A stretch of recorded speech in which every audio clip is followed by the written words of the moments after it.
মসজিদটি মদিনা শরীফের পশ্চিম প্রান্তে খালিদ বিন ওয়ালিদ সড়কে অবস্থিত। বনু সালমা অঞ্চলে হওয়ার সুবাদে এই মসজিদের আগের নাম ছিল মসজিদে বনু সালমা। এই মসজিদ থেকে মসজিদুল আকসা ও কাবা দুদিকেই মুখ করে নামাজ আদায় করা হয়েছে।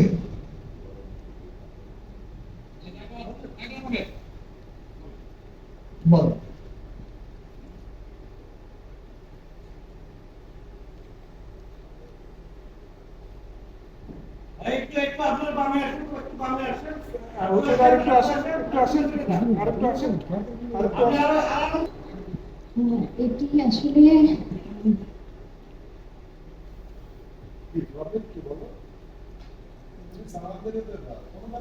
একটি তথ্যচিত্র দেখতে পেয়েছো, এখানে কিছু বিষয়ের ক্লু ছিল। তুমি কি বুঝতে পারছো এটি কোন বিষয়ে আলোচনা করা হয়েছে বা কোন